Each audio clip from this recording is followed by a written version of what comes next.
Sam has received the message there at FedEx office, and she was familiar with the names, so Yeah. she knows the job, and they're going to print it. Wonderful. Very nice. I'm glad you told me that that's not what it's going to look like when it comes out.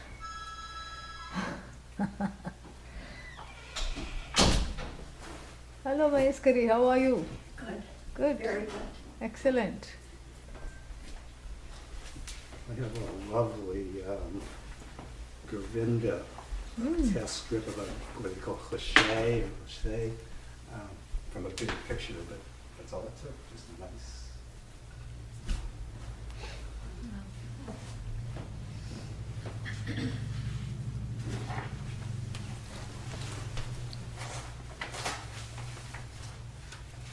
Om Sahana Bhavatu Sahanau Bhunaktu Saha Viryam Karavavahai Tejasvinnavadhitamastu ma vidvishavahai. Om Shanti Shanti Shanti.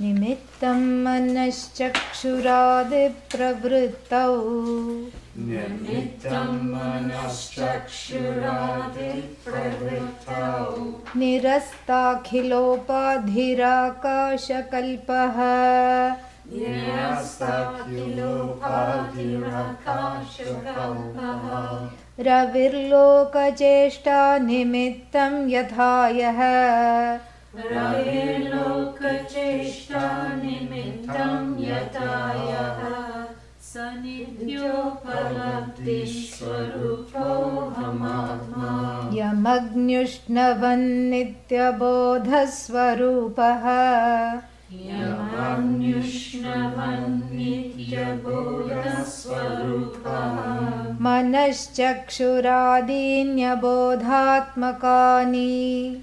manaschakshuradīnyabodhatmakāni pravartanta ashritya nishkampamekam pravartanta ashritya nishkampamekam sanidhyopalabdhiswarupo hamatma mukhabhasako darpane drishyamano mukhabhasako darpane drishyamano mukhatvat prithaktvēna naivasti vastu mukhatvat pritatvena naivasti vastu chidabhasako dhishu jivopi tadvat chidabhasako dhishu jivopi tadvat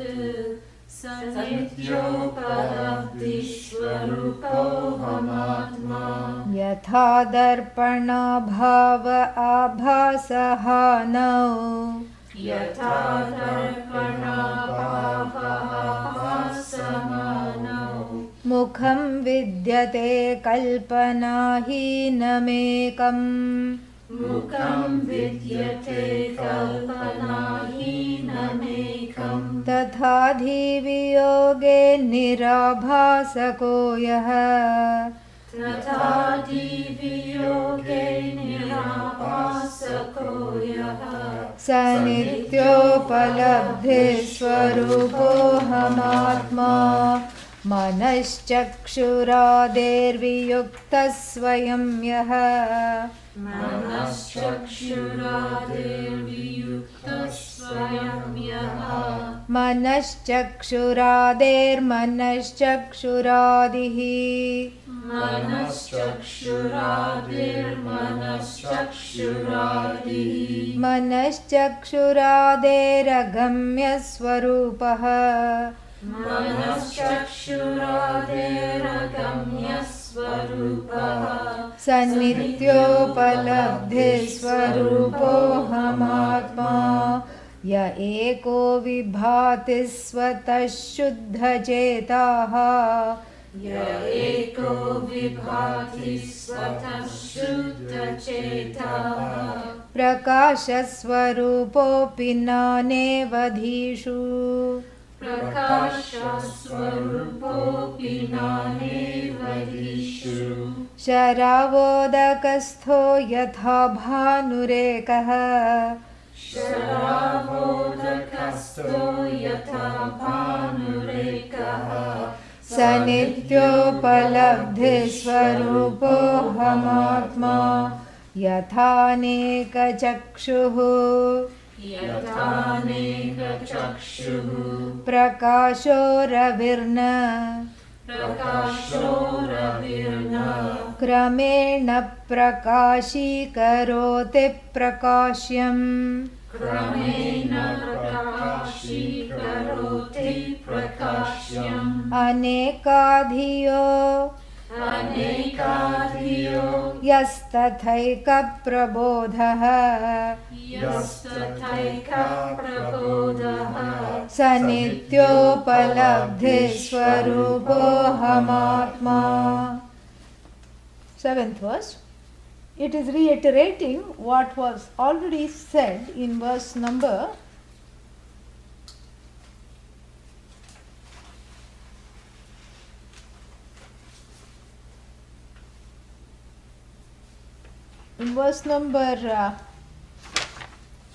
3, I think, verse number 3.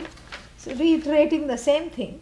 And verse number 3 and also the one that just went, verse number 6, where we had the same sun occupying 1,000,000 pots of water. How many suns?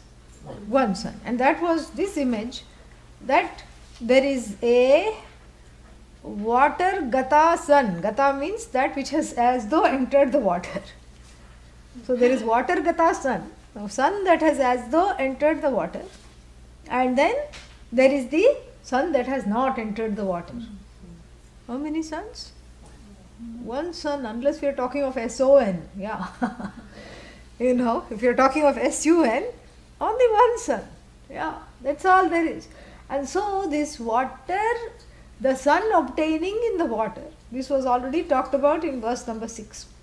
And so here, this is a expanding on that, because that was talked about in verse number 6 already in a short way, and this is going to unfold that a little more and go into the nuances of how this, what is involved in this projecting of this one into as though many, what that takes care of.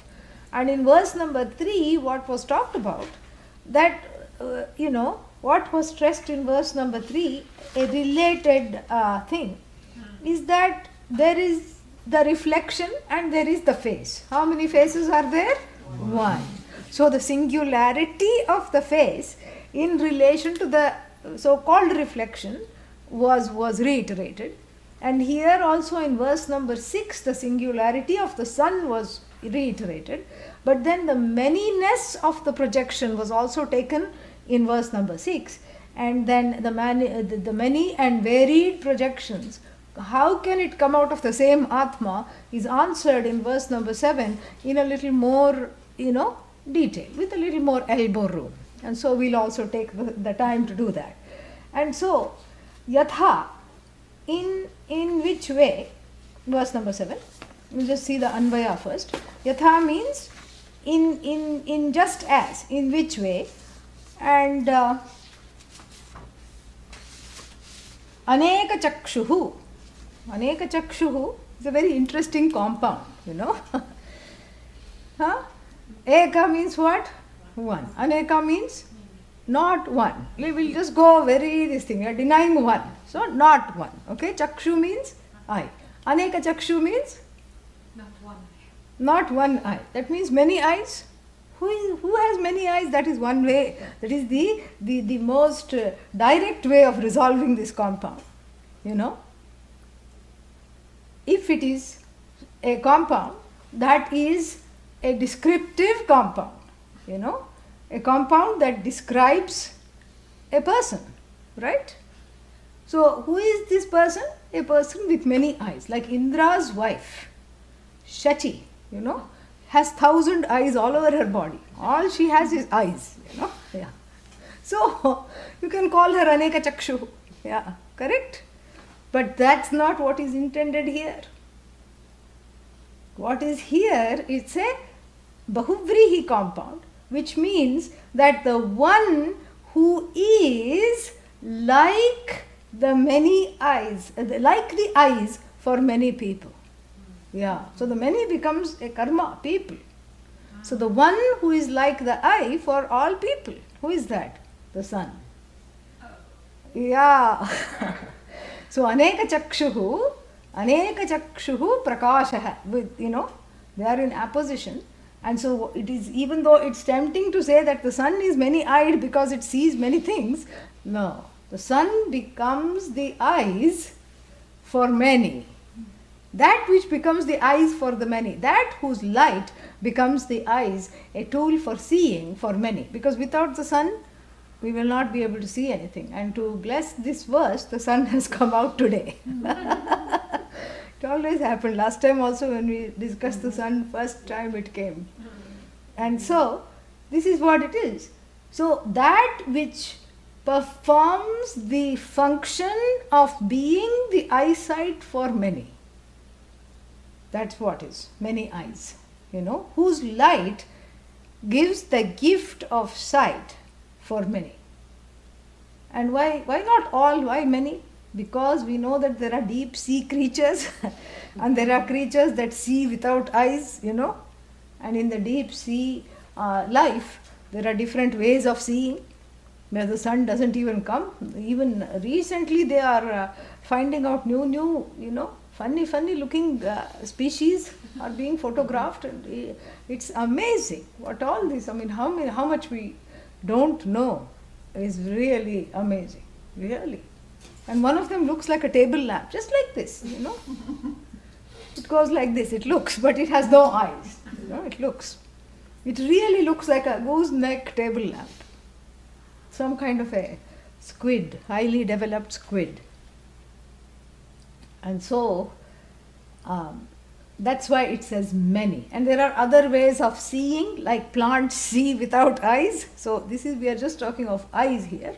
So just like the sunlight, Ravihi Prakashaha, which the sunlight, what does the sun, which is all light, and what does the light of the sun do? The light of the sun becomes the cause for sight for many, functions as the eyes for many. That's why Aneka Chakshuhu. And then what? Then Ravihi, na. What na? So it doesn't do that? No. It's negating what is going to come now. Na prakashi karoti. Oh, does not light up. What? Prakashi karoti. Chvi pratyaya. Chvi is a kind of a suffix which makes the verb, it's like, supposing if we, in English we have fy, yogify, means make into yoga. So here, prakashify, that is chvi. Yeah. Cha goes away and va also goes away, so there's only actually e. Yeah. So chvi is a suffix. So it just e. Prakashi karoti, bhasmi karoti, means it makes it into ashes. It makes it lights up. It has the function and the only function of lighting up. It prakashofies the entire universe. But here it says na prakashi karoti, means does not prakashify. What does it mean, does not prakashify? Does not light up. Kramena, sequentially. Lights up, how? Not sequentially, but that means what? Does not light up, does not light up one by one, means lights up at the same time. Yeah. So, many eyes see, that's why the compound gains beauty here. Many eyes see when the sun is present, correct? When sunlight is present, many eyes see. And does eye A see a little bit before eye B and then eye C and eye D? No. All of them see whatever there is to be seen in the presence of light at once, simultaneously. And the sun doesn't favor one pair of eyes over another. You know? It doesn't say, oh, this is a dharmic person. Let me make this fellow see sunrise 2 minutes earlier than this Duryodhana type person. The sun does not say. And if there is a group of people reading Bhagavad Gita in one, under one tree, in the light of the sun, and under the next tree, there is another group planning a bank robbery, and having a blueprint of how to dig tunnel to go inside the bank and how to disable all the laser, those invisible, what are they called? You see it in infrared light. that sci-fi movie type, infrared lights, how to do that, Cat's gymnastics, you need to go under those James Bond type things, you have all these things.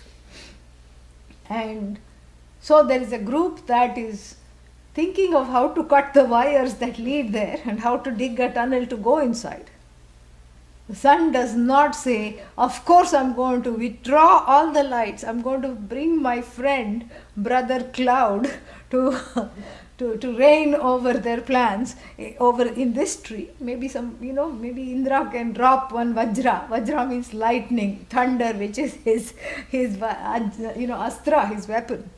Maybe Indra can drop a bolt of lightning there, and here I am going to shine because they are doing a good thing by studying the Gita. No. It brings that to light, it brings this to light as well. And that is what is talked about here. We'll get back to that more. And so na kramena, so neither is it sequential and neither is it based on the kind of things that you want to see. Oh, I want to have darshan of the deity of, in Badrinath, so I'm going to have sunlight. And somebody else says also wants to have darshan of what? The local mafia don. Okay, there is no sunlight. No, it's not dependent on the nature of your pursuit, neither is it dependent on some kind of a sequential lighting up of the universe or the lighting up of the eyes in this case. All eyes are lit up at once when the sun blesses the firmament. And so, then what? Tatha. Tatha is not even there, it is there. See, tathaika prabodha. Tatha plus eka prabodha. So that tatha has to be brought in the front. Tatha, in the same way, what? Eka prabodha. That single source of awareness, which also shines just like the sun. That single consciousness, that's why ekaha is stressed here, eka prabodha, not aneka prabodha. And you see, here is the contrast between aneka chakshuhu and eka prabodha. There is a very beautiful contrast there. The sun is the light for many eyes, and that eka prabodha, that one consciousness, is the light for the sun itself. That's going to be said here. It's very deep. So, tatha aneka eka prabodha. Similarly, in the same manner, the one prabodha, the one consciousness, the single source of awareness, what does it do? Aneka dhiyaha, many buddhis, good buddhi, bad buddhi, subuddhi, kubuddhi, durbuddhi, every buddhi. Every buddhi, everybody, every buddhi, it lights up. You have to do anuvritti of prakashi karoti, because this is a verse. They are not going to repeat the same thing. That prakashi karoti has to be brought down as well. So, tatha, in the same manner, eka prabodha. What eka prabodha? That one single source of awareness from where all existence and where all truth come from, lights up many buddhis. How does it light up? One buddhi at a time. No. Because then nobody can have a conversation. Forget Vedanta classes. Think of of a conversation. Hello, how are you? Because only the hello buddhi, the buddhi that is saying hello is lit up. Therefore, it is able to speak. So it says, hello, how are you? And the other buddhi is waiting to be lighted up. Then after this buddhi stops talking, then after a long time, because there are so many buddhis, and there's only one light, so many demands. Then the other buddhi is lit up. I think I'm fine, assuming that this was still heard and remembered. It couldn't even be heard, and actually it wasn't heard. So the other person will say, how are you? And his buddhi stops lighting up. Then her buddhi lights up. Then we cannot even have a conversation, much less any kind of a sequential series of actions, much less thoughts, much less, Vedanta classes or research papers which require some kind of a train of thought. There is no train. Everybody will be blink, blink, waiting for the big light to come and, a light upon the buddhi. Not possible, correct? And so here a very beautiful idea is unfolded, and that idea is that we must not conceptualize this light, which is going to be told later, is the one that even lights up the sun, but that's going to come later. Here we should not confuse this light as, because see, we come from this, the human beings come from this scarcity mentality. There's only this much, and this I have to quickly guard from other people, always furtive, like non-vegetarian animals, Really. You look at cheetah, you look at hyena, you look at lion, you look at tiger, all the carnivores. They will eat a little bit, whatever carcass is in front, and then quickly look. Very shady, will not make eye contact. Because they are constantly, they know what they are doing, correct? And they are each one is in fear of a predator. Because it itself is a predator. So if you are predating, you are predatory in nature, all the others are also, there to make you their dinner. This is something which is there. So they're all always wary, always on guard and shifty-eyed and won't make eye contact. Nervous, beings, these non-vegetarian animals. And then you see the vegetarian animals, the zebras, the donkeys, the cows, the horses, the elephants, peacefully grazing. Of course they'll run away if there is a threat, especially from the aforementioned ones. They will run, that they are wired to survive and take care of themselves. But they will not avoid looking and be all this shifty-eyed. Very, very interesting. So there is this prevalent feeling. And what is that feeling? That this light of consciousness is finite, just like these carnivorous animals. Because the number of carcasses are finite, And therefore what? I have to have the first, and also my strength is finite. I have to kill this, and when I have killed this, I have to have what is called the lion's share, meaning I have to be the first one to eat. That's what is called lion's share. And then it leaves the leftovers for the others. So this is what I have to do, because it's all scarce. And so this scarcity buddhi, this carnivorous scarcity buddhi, which the human being also has, whether they are not carnivores or not, the buddhi is carnivorous, like, I have to protect this yoga kshema person, protecting yoga kshema from everybody else. What is yoga kshema? Huh?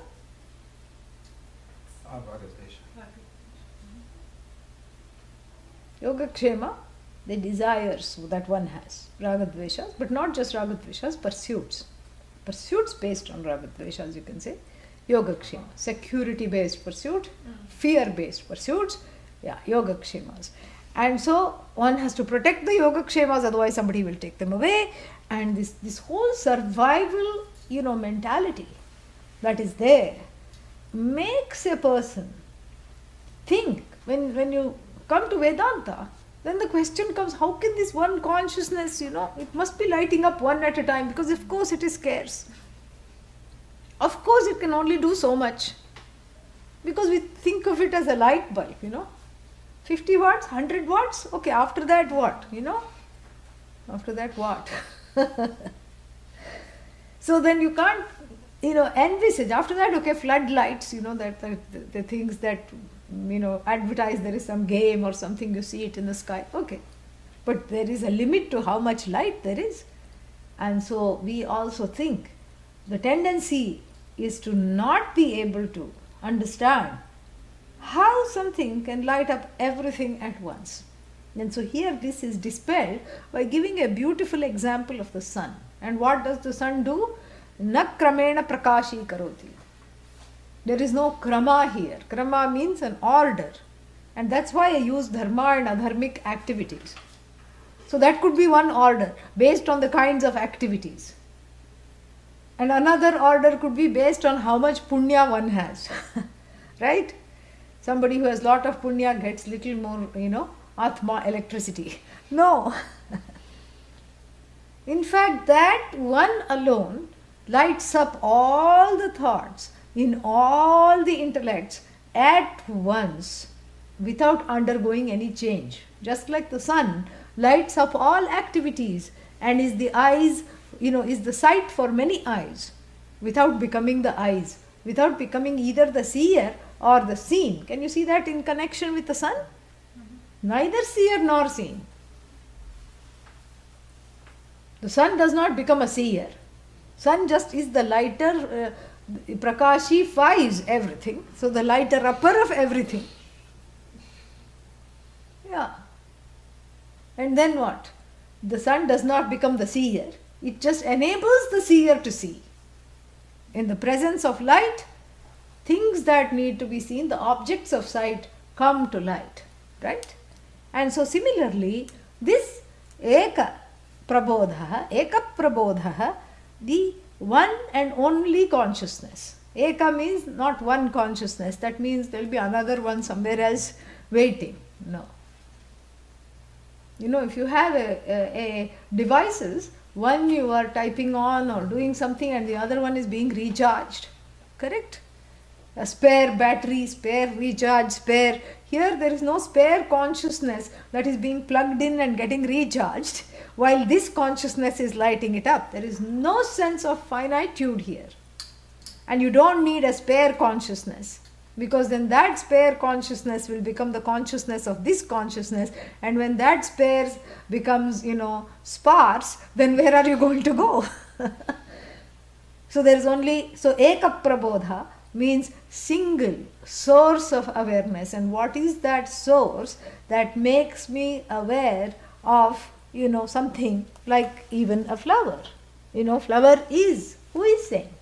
Oh, the mouth is saying. Really, the mouth started to speak on its own? Maybe that's why they call it motor mouth, No, mouth is not saying. The mind is saying.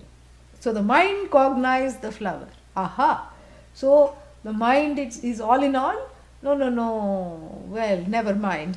But then there must be something else, because the mind itself becomes an object for me to say, today I am not remembering the name of the flower. What is this flower? Rose? No. Is it daisy? No. Something. Yeah. It sounds like the milk powder. What is that? Carnation. So some, association. So like this, supposing when I say I'm not remembering the name of this flower, but I'm getting immediately some association with milk powder, even though I don't want milk powder, suddenly I'm only remembering the milk powder, which is a brand. And that means what? That the mind itself is finite. The mind itself, it becomes an object. When I say these days I'm not remembering anything, what is wrong with me?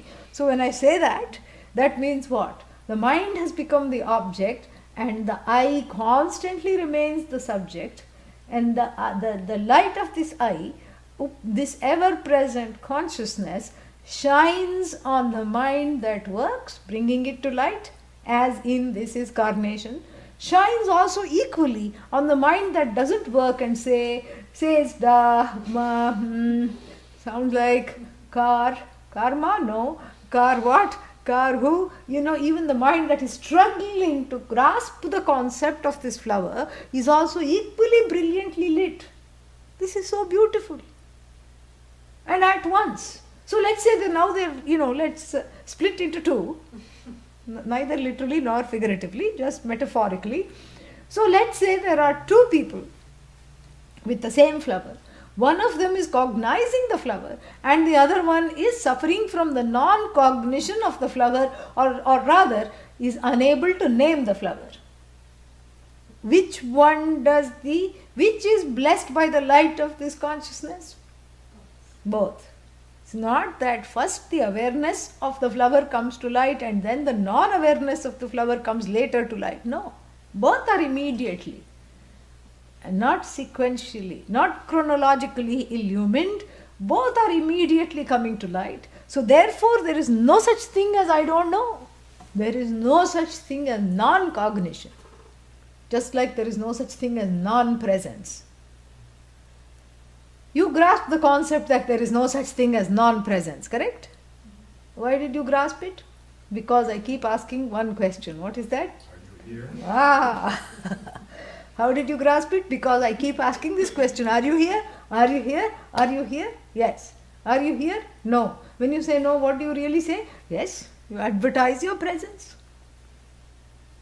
Like the kitten, that sneaks in through the window and sees the milk on the counter, laps it up, but then just in case nobody should come and see it, it closes his eyes, shuts his eyes tight and is lapping up the milk.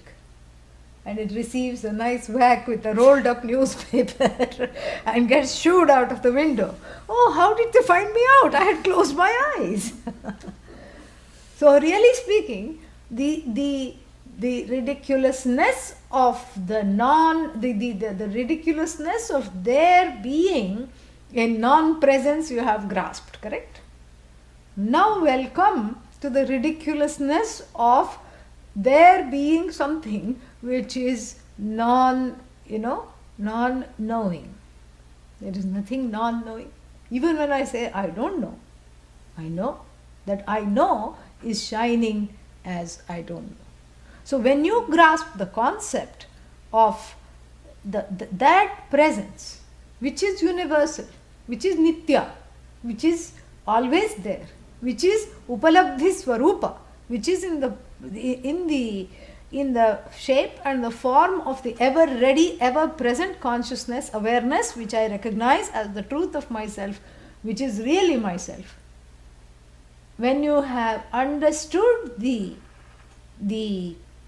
non-negatability of the presence, which is you have to also understand that this presence comes as a knowing presence. Yeah. That knowingness also cannot be divorced or removed from that presence. It's a knowing presence. So when you say I am here, you are corroborating that Sat. And when you say that I am here comes in the form of I know I am. When you say I am, I know I am comes. Are you here? Yes. How do you know? My neighbor told me. Nobody says that. Because I can see myself in the mirror. No, nobody says that. Are you here? Yes. How do you know? I know because I am. How do you know you are? Because I know. How do you know you know? Because I am. What kind of an amness is it? It's a knowing amness. It's a knowing being. A being that is cannot be separated from the knowing. Oh, but that all those don't knows. I don't know when I will gain clarity. I don't know when I will have my next meal. Both Laukika, Vaidika concerns. Spiritual and mundane concerns. I don't know when I will, become a master of all these texts, especially Panini.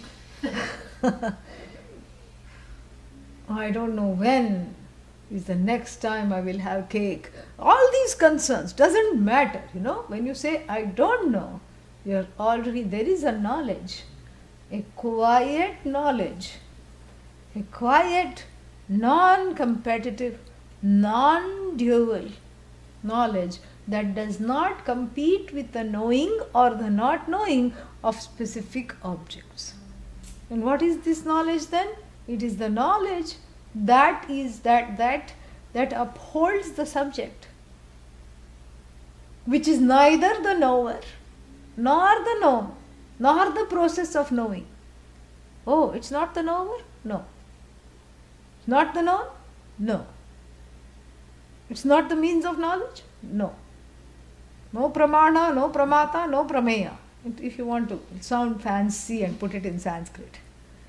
Pramana, prameya, pramata gone. Knower, known, means of knowing, it's free of. So that means when I say I am the knower, finally I am rid of that Atma. Right? Because Atma is not the knower. Yes? So when I say I am the knower, am I free of Atma? No. Okay, no. Why? Just now it was revealed and you all nodded your heads. When I said that the Atma is neither knower nor known nor the means of knowledge, and you said yes. Then who is the knower? Other than Atma, correct? No? Knower is Atma, but Atma is not the knower.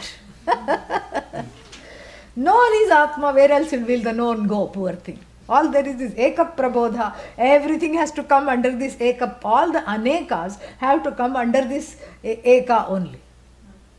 So, the knower, the knower is non-separate from Atma, but Atma is not a single knower. Correct? Yeah, it's the truth of that. It's the content of the knower. And then the known also cannot be separate from the Atma. Let's bring back the milk powder. And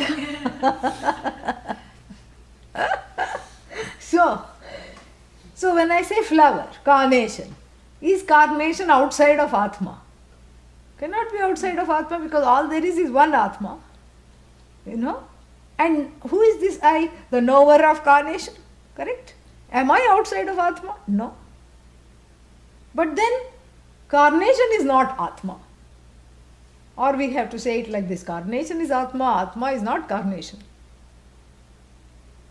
Every knower non-separate from Atma, but Atma is not a knower of a single flower, because then it will become, static rather than dynamic, and it will create a duality of the knower known. So it is that which spurs the mind. That's why Aneka Dhiyaha it is given. Aneka Dhiyaha. So it spurs the mind of the knower to articulate its connection with the object. Yeah, listen carefully, this is important.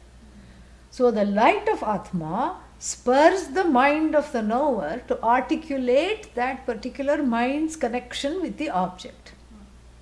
So that is that knowing. So that is what is called the light of knowledge. So whether that relationship or that connection of the particular mind, the individual mind, with the object of knowledge could be, two ways. I know this object is known to me, or this object is not known to me. So when I say this object is not known to me, I am declaring a partial truth after splitting into the knower and the known, and only in relation to a particular thing that is yet of unknown origin to me. To me means here, dhiya, to this buddhi. So this buddhi, with reference to the buddhi, because the buddhi is tiny, I have told you, walnut sized. Tiny buddhi. Even Einstein's buddhi, still tiny. And so therefore what? So the tiny buddhi, and the tiny antahkarna, because it is finite, can only say I know to this many objects at a particular time or in a particular lifespan, because the buddhi wears out. As you grow older, there are many more unknowns rather than knowns, correct? And so the buddhi's efficiency keeps wearing out, like shoes. And some shoes wear out more on this side, others wear out on that side. Depending on where you place the weight on the feet. There's all this science over there. That too, some buddhis wear out only on certain sides. Selective wearing out. Some buddhis will remember everything except Panini. And some buddhis will only remember Panini. So like this, where different kinds of wearing outs are there. So this buddhi which is constantly wearing out and is finite already to begin with, how many concepts and how many objects of knowledge can it grasp? Finite. Even though the objects of knowledge are aneka, out of that aneka, a few things here and there it grasps and tries to hold on to, right? But most of the time, this buddhi's relationship, don't talk of individual, just talk of buddhi. Otherwise, it's very difficult to understand this. Most of the time, this buddhi's relationship to the universe is the one of, I don't know this one, I don't know that one. Whether you look at people, whether you look at objects, whether you look at all kinds of nouns, places, things, actions, verbs, relationships. The buddhi's relationship to most objects in the universe is, I don't know, I don't know, I don't know, I'm yet to know, I'm yet to understand. I don't know, don't know, don't know, don't know. So, and with a few things the buddhi is, I know this. Yes. So with a few things the buddhi has a relationship of I know, and with a few other things, many other things, the buddhi becomes a non-knower in relation to certain things. Buddhi becomes knower in relation to certain things.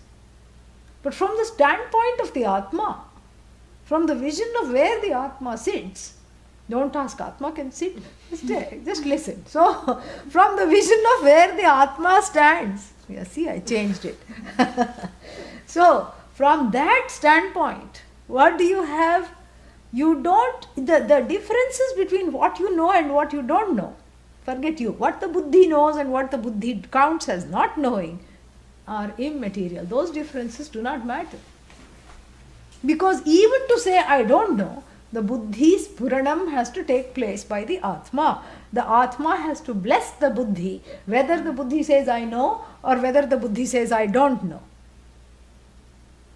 Only a buddhi that is blessed by Atma in a particular way, meaning the buddhi that is lit up by the presence of that eka prabodha, that single, non-dual, nitya consciousness, unchanging, non-negatable consciousness, alone can come to certain conclusions, and those conclusions are immaterial to the functioning of the Atma or even the functioning of the buddhi itself, because if you cognize something and say I know, I remember, or I don't know, I don't remember, you are still depending upon the Atma to both know and not know.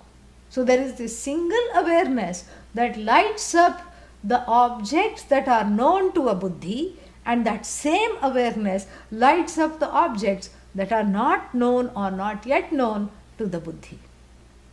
So from the buddhi's perspective, that is where one can feel bad. I don't know, I don't understand, how many times have I to learn this? A for apple, B for ball, C for cat, D for dog, lifetime after lifetime. Sitting in kindergarten, how many times have I to learn this? Samsara, when will it be over for me? These are all the questions.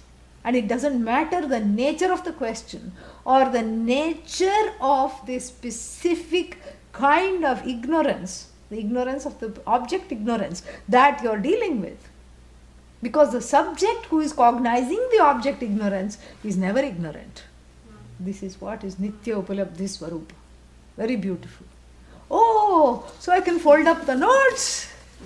We pack up the bags, get out of class early, because what's the point of studying then? Because if I am all knowledge, and the ignorance of small things don't matter, then I should not need this. This is also an object of knowledge, correct?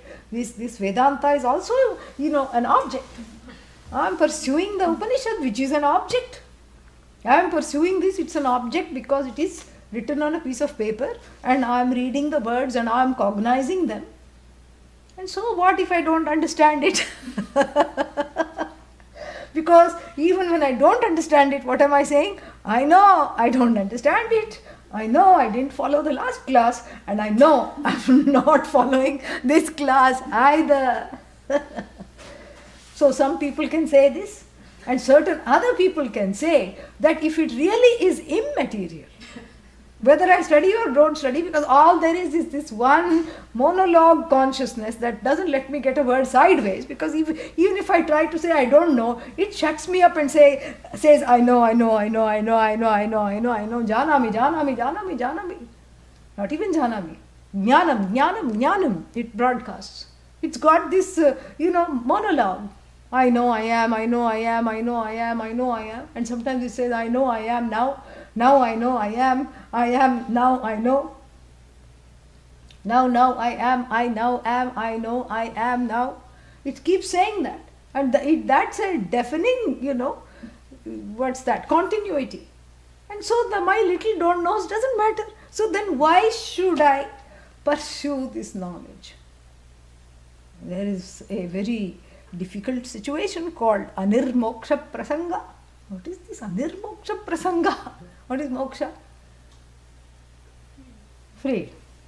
Freedom from what? Let us just be very clear, Freedom from the notion of bondage. From the notion that I am bound.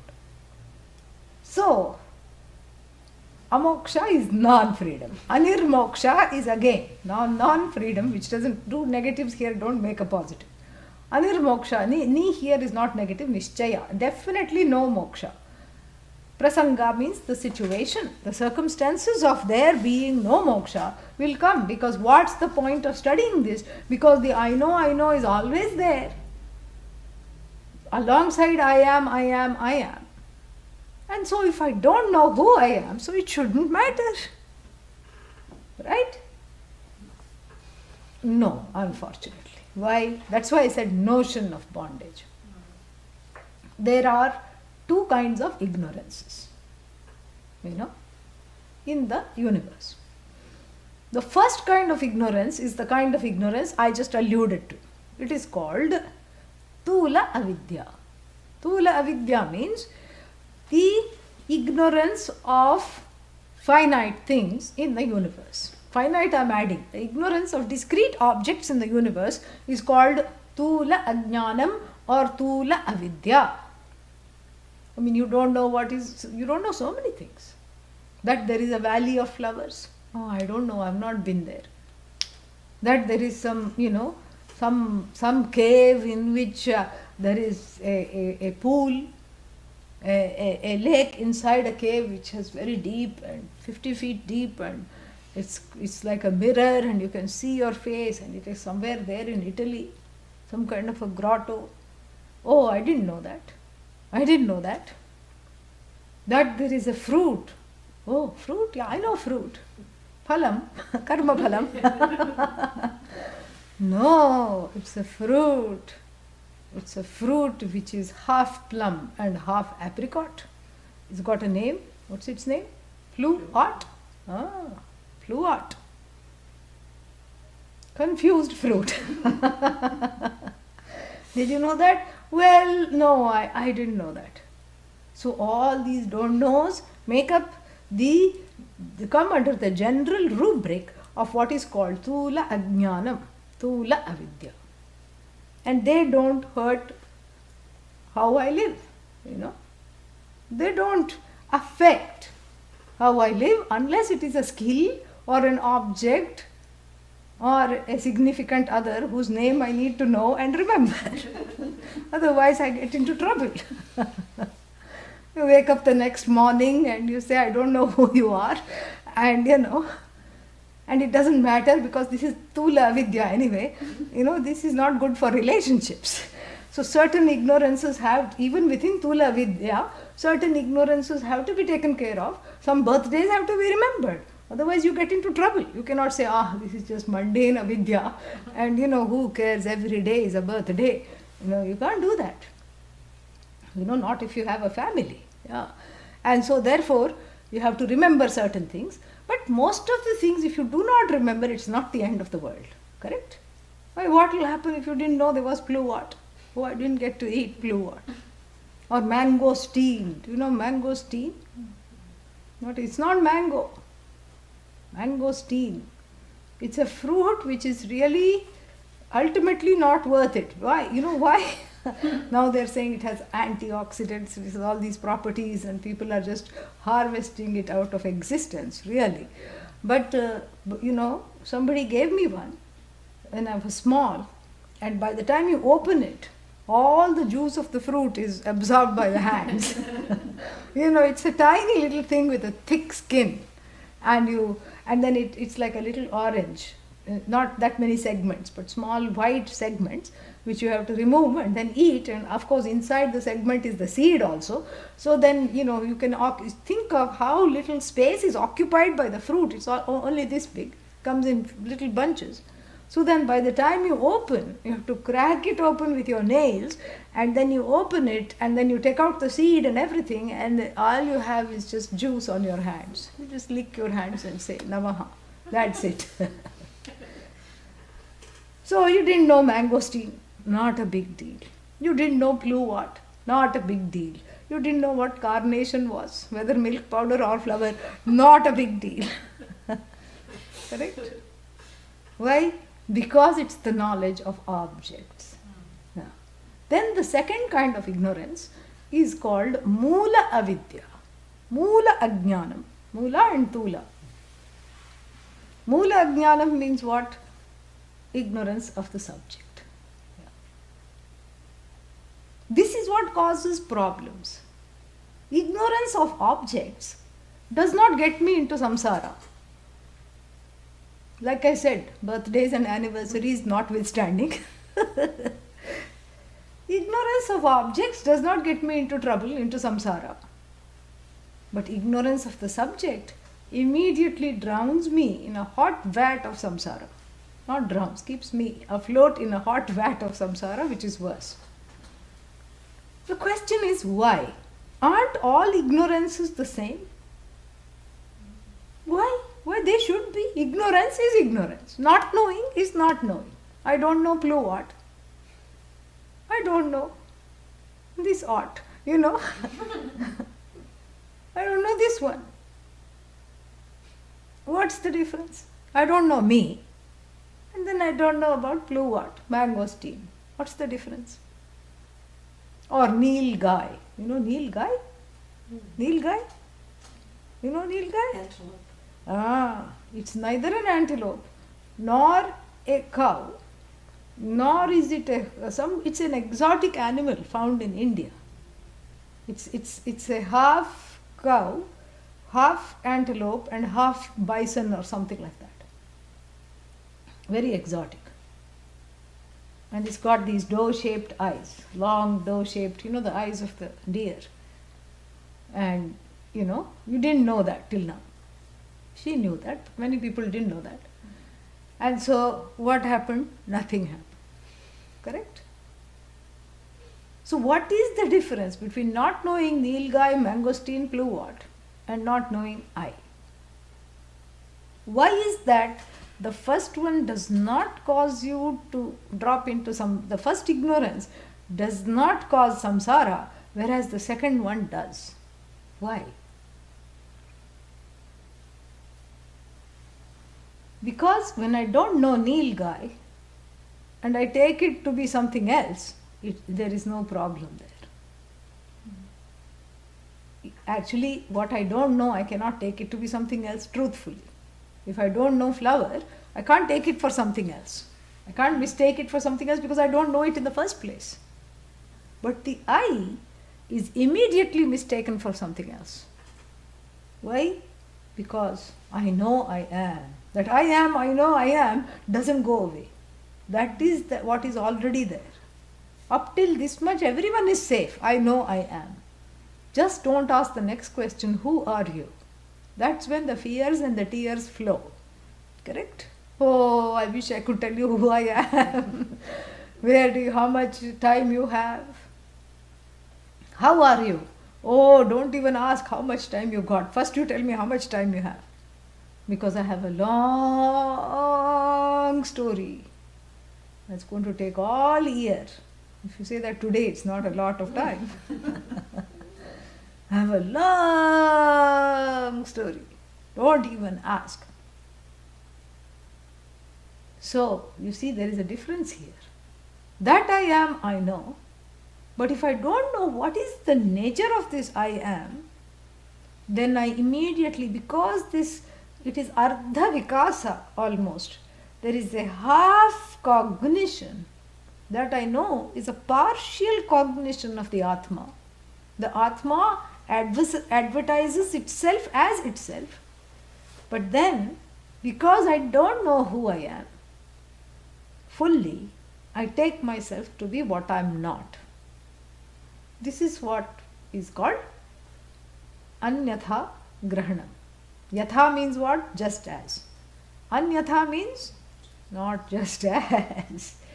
Yeah. Ayatha grahanam also you can say. Ayatha, not as it is.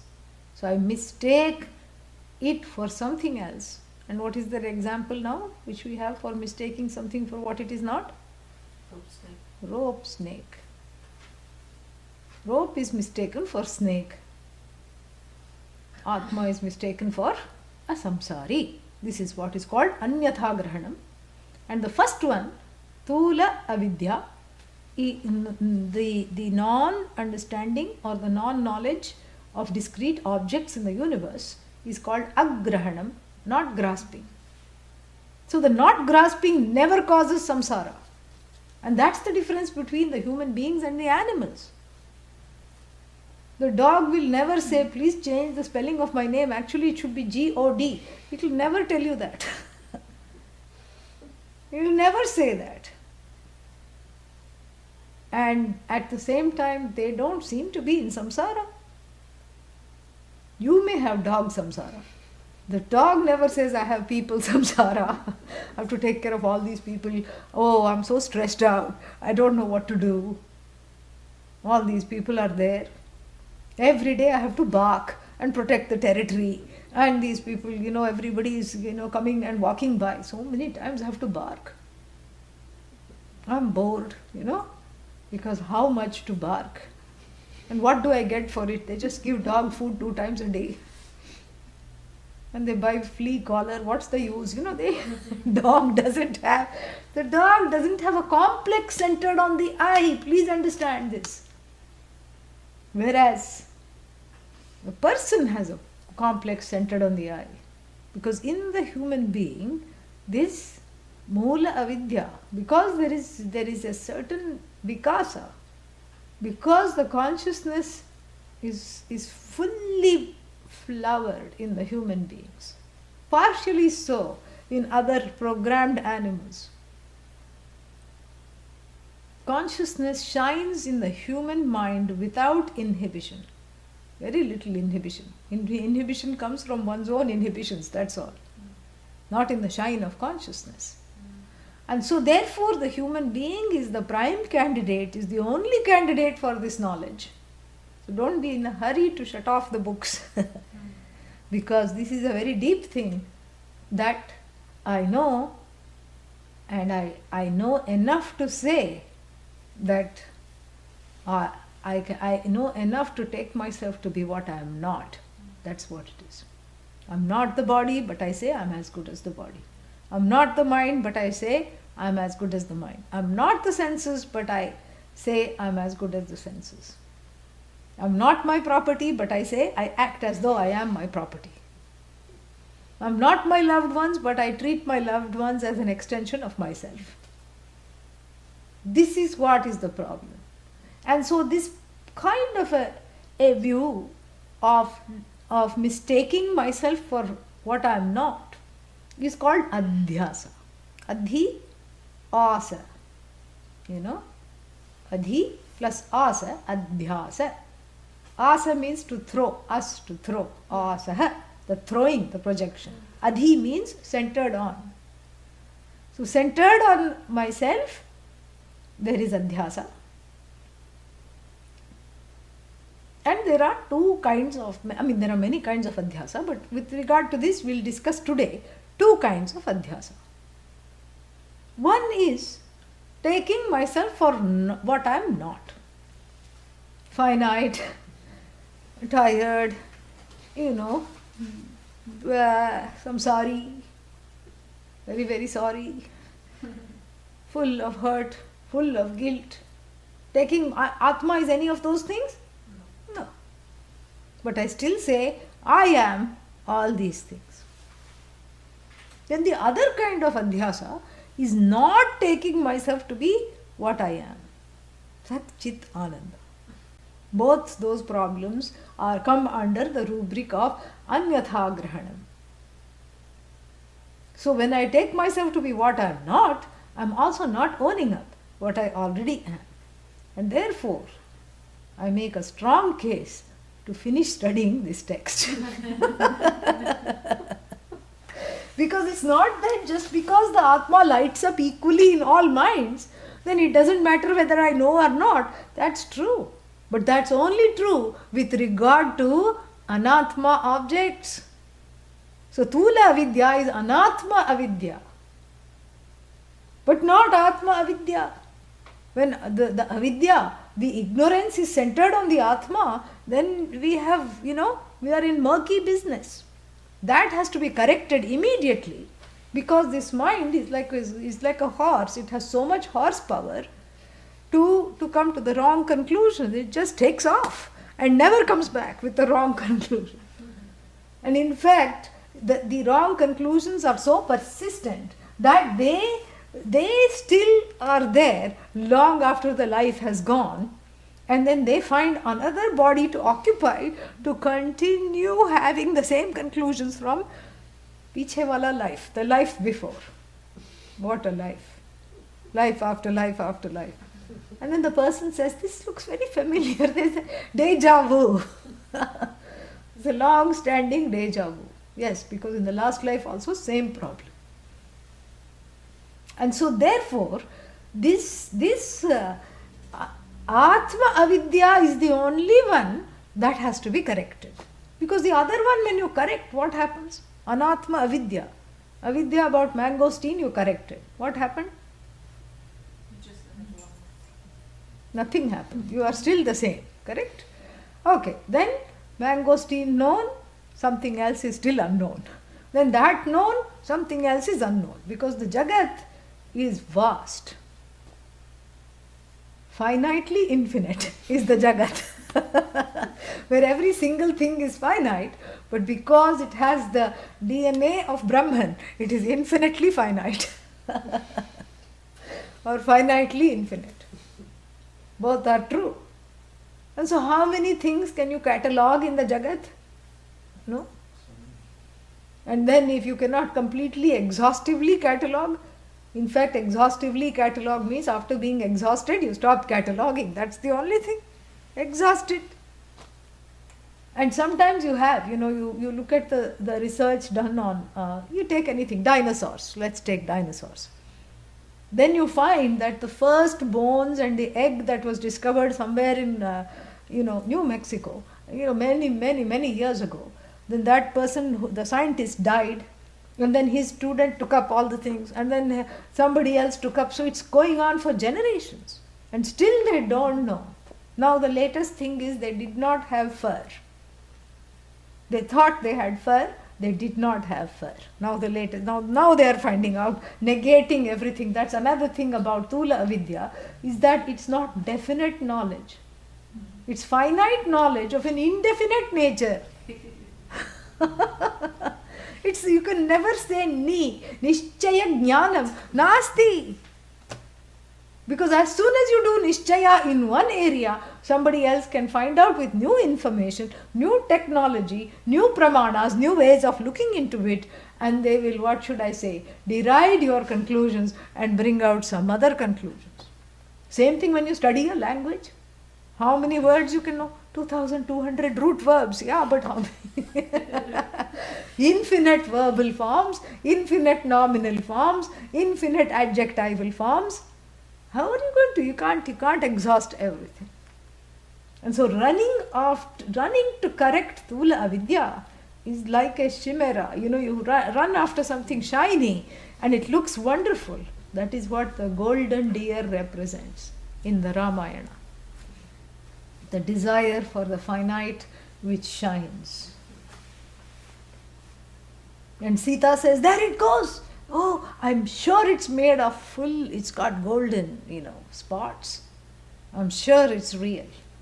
Rama says there is no such thing as golden deer. Lakshmana also says, no, there is no golden deer. Look there through the bushes. And the deer flashes and goes and in and out of the light, and its body appears to have a golden sheen. And then what happens? You lose your mind over it. Yeah. Rama goes, and then, and the deer turns into a demon. Deer was not a deer. Deer turned into a demon very quickly. And then the deer mimics Rama's voice. The deer was a ventriloquist demon.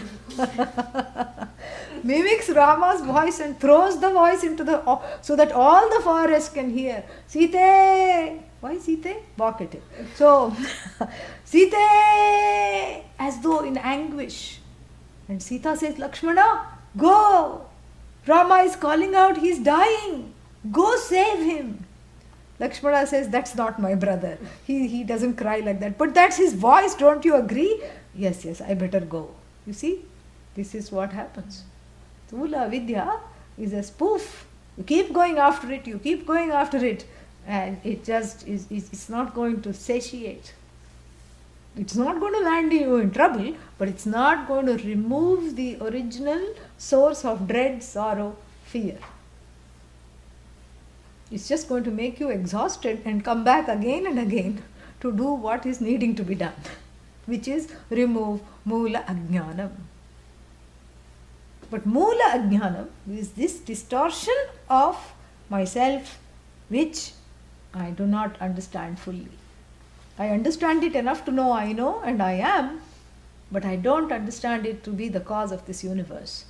And all my activities with regard to the Thula, the Thula things in the universe, with regard to Anatma, is to want to be whole, is to want to be complete. All the competition, all the pursuits, all of everything that I want is to be that whole. And this is what lands me into trouble. And so therefore I have to fix only one avidya, thank God, which is that Moola avidya. Atma avidya I have to fix. The other things, whether, that's why in every Upanishad, that knowledge, knowing which everything is as good as known, is repeatedly, encountered. Mundakopanishad, and Chandogya Upanishad, Kathopanishad to a certain extent, Anyatra Dharma, Anyatra Adharma, that which crosses Dharma, Adharma, that which is neither finite, neither the past nor the future. Please tell me that. Chandogya Upanishad, what is that one thing knowing which everything is as good, as well known? Mundaka Upanishad, same thing. What is that one thing I have to know? And that one thing that liberates is knowing what is told in the 7th verse. That, namely, the lighting up of the mind with this all-pervasive consciousness, like the sun, is not sequential. It is simultaneous, and without that light, which I call the truth of myself, undergoing any change at all. So it's not a sequential lighting up. Neither is there a chronological lighting up starting from the most dharmic to the least dharmic person. No. All the buddhis are lit up. Even the buddhis which says, I don't know myself, is lit up with a knowing of I don't know myself. And in fact, when you get that light, that cognition, I don't know myself, and I think I know that I don't know myself, I have to head to a guru. I have to go guru shopping now. When that thought comes, it is called a very Shubha thought. Shubha means auspicious. It's an auspicious cognition. And why is it an auspicious cognition? Because that is the last cognition, before gaining the knowledge, really, before heading over to gain the knowledge. I think the problem is here, the problem is not with the objects, with the subject. So finally I own up, because otherwise, it's very tempting, and most people think of it as a lifestyle to blame everyone else and everything else, because otherwise you just blame the things in the universe. If only this person did not cut me out, I would have a better thing. If only my parents had raised me well, I would have had, better luck. If only karma, then we know some few things about karma. If only karma had been kinder, I would not be languishing here. Look at that person with such bad attitude, how famous they have become. Look at me. I do all the dharmic things and he gets the promotion. This is how people think. So you blame the karma, and then you get even more enlightened to know there is Bhagavan, then you blame the giver of the karma. This Bhagavan also, has given me a bad lot. So finally, when the fingers are tired of pointing everywhere, come and rest here. That is the very auspicious moment, because then there is hope. Here is not self-blame, but taking responsibility for my ignorance. There's nothing to feel bad. Everybody comes out of ignorance. But that, that emergence is re-emerging into the truth of my own self. So it's a very, auspicious moment. And that's why in India, whenever you see the river turning back to its source, it becomes a place of pilgrimage and worship. Because that is what we have to do. Turn back to our source. That is the final source, the only resource, the only recourse. There is nothing other than that. Beautiful. This is what one has to do. So we'll read the 8th one and pick it up day after tomorrow.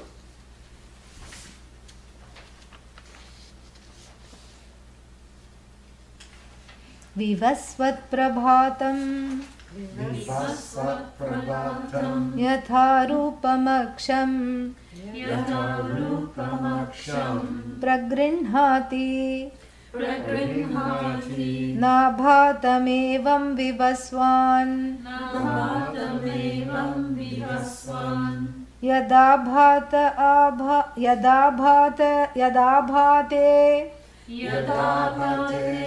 आभासयत्यक्षमेकः स नित्योपलब्धिस्वरूपोऽहमात्मा. Yeah, so we will stop here. We have Kathopanishad in a little while. No, not Kathopanishad. Shvetashvatara Upanishad at 6 o'clock. And then 7 o'clock we have japa, half an hour of japa for New Year's Eve.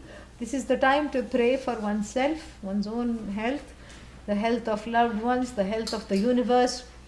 And so please attend if you are able to. So 7 to 7:30 we will do japa.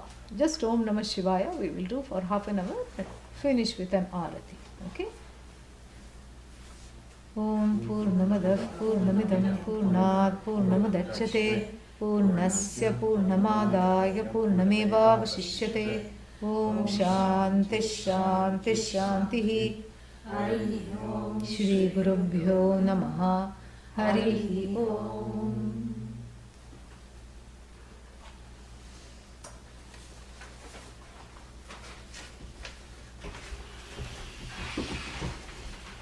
Yeah, very good. Yoga Kshema, gaining what we have and protecting what we have. Correct.